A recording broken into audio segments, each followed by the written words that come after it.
नमस्कार दोस्तों, स्वागत है आपका हमारे चैनल स्ट्रेटडेफ में। आज अर्थात 6 नवंबर की परिक्रमा में हम आपके लिए लेकर आए हैं भारत और विश्व के कुछ प्रमुख रक्षा समाचार। तो चलिए शुरू करते हैं। सबसे पहले बात करेंगे भारत और इस्राइल की, जिनके मध्य अभी एक नई रक्षा सहमति पर हस्ताक्षर हुआ है। दोनों देशों ने तेल अवीव में 4 नवंबर 2025 को एक नई रक्षा सहमति पर हस्ताक्षर किए हैं, जिससे दोनों देशों के मध्य रणनीतिक साझेदारी और मजबूत होगी। क्या है इस समझौते में, चलिए ये देख लेते हैं। यह समझौता दोनों देशों के बीच संयुक्त अनुसंधान, सहोत्पादन और संयुक्त नवाचार पर केंद्रित है।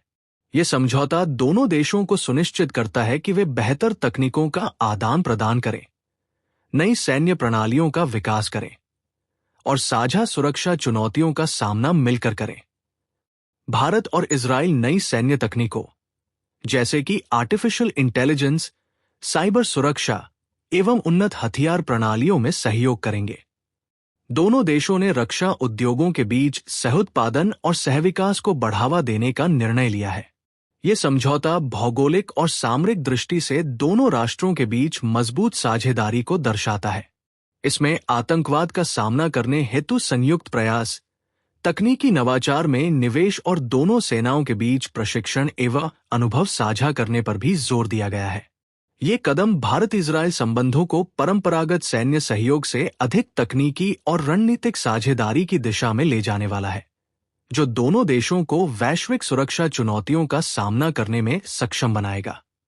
अब हम बात करते हैं भारत और पुर्तगाल की, जिनके बीच 5वां विदेशी कार्यालय परामर्श या फॉरेन ऑफिस कंसल्टेशंस 3 नवंबर 2025 को लिस्बन में आयोजित किया गया। इसमें दोनों देशों के विदेश मंत्रालय के वरिष्ठ अधिकारियों ने सह अध्यक्षता की। इस बैठक में दोनों पक्षों ने द्विपक्षीय संबंधों के समग्र मुद्दों की समीक्षा की, जिसमें राजनीतिक, आर्थिक, सांस्कृतिक और लोगों के बीच संबंध शामिल थे। रक्षा एवं सुरक्षा, नवीकरणीय ऊर्जा, कृषि, विज्ञान और तकनीक, पर्यटन तथा शिक्षा जैसे क्षेत्रों में सहयोग को बढ़ाने पर विशेष ध्यान दिया गया।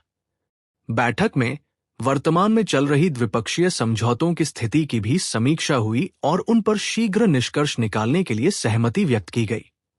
दोनों देशों ने भारत यूरोपीय संघ के संबंधों पर भी विचार विमर्श किया और क्षेत्रीय व वैश्विक मुद्दों पर साझा दृष्टिकोण व्यक्त किया।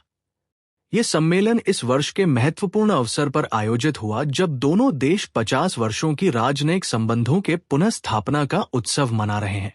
दोनों पक्षों ने अगली बैठक नई दिल्ली में आयोजित करने की सहमति व्यक्त की, जिससे ये संवाद और सहयोग निरंतरता प्राप्त करेगा। इस बैठक से स्पष्ट होता है कि भारत और पुर्तगाल की साझेदारी अब केवल ऐतिहासिक नहीं, बल्कि भविष्य के विभिन्न क्षेत्रों में व्यापक और विविध रूप ले रही है। अब बात करते हैं डीआरडीओ द्वारा विकसित सृजनात्मक और अत्याधुनिक स्वयं रक्षा कवच एसआरके इलेक्ट्रॉनिक युद्ध प्रणाली के बारे में, जो भारतीय हल्के युद्ध विमान एलसीए तेजस मार्क 1 पर परीक्षण के लिए तैयार है। स्वयं रक्षा कवच प्रणाली में एकीकृत रडार वार्निंग रिसीवर आरडब्ल्यूआर और कृत्रिम बुद्धिमत्ता एआई सक्षम सुरक्षा जैमर शामिल है, जो विमान की सुरक्षित रहने की क्षमता को बहुत अधिक बढ़ा देते हैं और आधुनिक रडार खतरों के विरुद्ध निर्बाध रक्षा प्रदान करते हैं। ये प्रणाली लगभग 90% देशीय डिजाइन पर आधारित है, जो भारत की रक्षा तकनीक में आत्मनिर्भरता को बढ़ावा देती है। एसआरके का ये संस्करण D-29 इलेक्ट्रॉनिक युद्ध प्रणाली का उन्नत संस्करण है, जो विशेष रूप से तेजस MK-1 के लिए तैयार किया गया है। एसआरके के हार्ड पॉइंट पर mounted advance self protection jammer ASPJ pod में digital radio frequency memory DRFM तकनीक शामिल है, जो शत्रु के रडार सिग्नल को प्रभावी ढंग से जाम करता है और विमान की स्थिति को छुपाता है। अब चलिए चलते हैं पाकिस्तान के अवैध अधिकृत कश्मीर में, जहां अक्टूबर माह की हिंसा के बाद एक नया प्रधानमंत्री पद ग्रहण करने वाला है। हालांकि प्रदर्शनकारी यह स्पष्ट कर रहे हैं कि इससे उनकी मांगों में कोई परिवर्तन नहीं आएगा। पिछले माह अर्थात अक्टूबर में हुए दंगों और हिंसक विरोध प्रदर्शनों के कारण वहां की राजनीतिक स्थिति बहुत तनावपूर्ण बनी हुई है। प्रदर्शनकारियों ने कई मांगे सरकार के सामने रखी हैं, जिनमें स्थानीय प्रशासन में सुधार, बिजली एवं राशन की सही मूल्य पर आपूर्ति और राजनीतिक वर्ग के विशेषाधिकारों को समाप्त करना मुख्य है। नई सरकार के गठन के बाद भी स्थानीय और व्यापारिक संगठनों के प्रतिनिधि ये कह रहे हैं कि उनकी मूल मांगों पर अभी भी कोई ठोस कार्रवाई नहीं हुई है, इसलिए विरोध जारी रहेगा। इसके अलावा सरकारी बातचीत के दौर में केवल 2 विवादास्पद मुद्दों पर सहमति नहीं बनी है। प्रवासियों के लिए आरक्षित 12 सीटों को हटाना और शासकीय अभिजात वर्ग के विशेषाधिकारों को खत्म करना।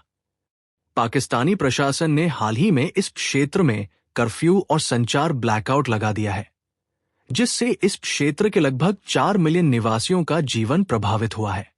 प्रशासन का कहना है कि स्थिति नियंत्रण में है और वे शीघ्र सामान्य स्थिति बहाल करने का प्रयास कर रहे हैं।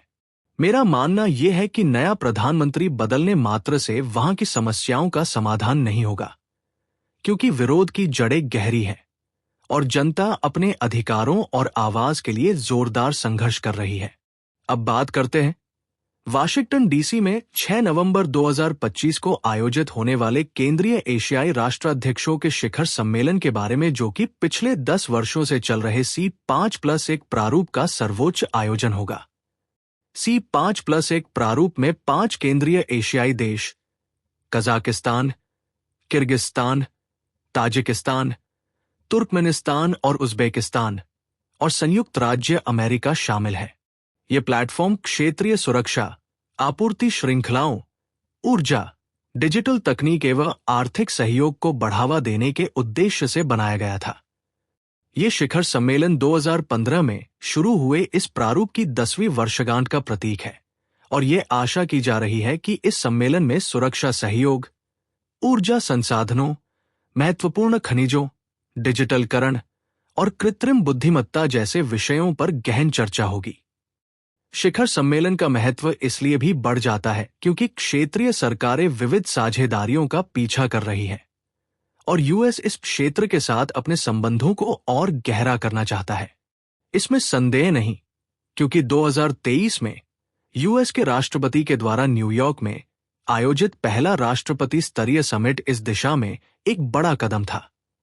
इस बार के सम्मेलन में आर्थिक सहयोग बढ़ाने के लिए द्विपक्षीय बैठकें तो होंगी ही और इसके साथ में 1 दशक पूर्ण होने के उपलक्ष्य में एक व्यापार सम्मेलन भी होगा, जहां व्यापार, परिवहन मार्ग, आपूर्ति श्रृंखलाएं और ऊर्जा के विषयों पर चर्चा होगी।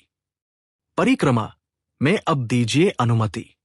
हम कल फिर मिलेंगे भारत की नई कूटनीतिक उपलब्धियों के विश्लेषण के साथ। बने रहिए स्ट्रेटडेफ के साथ और जुड़े रहिए भारत और विश्व के प्रमुख रक्षा समाचारों के लिए। वीडियो अच्छी लगे तो लाइक कीजिए, शेयर कीजिए और चैनल को सब्सक्राइब कीजिए। धन्यवाद। नमस्कार।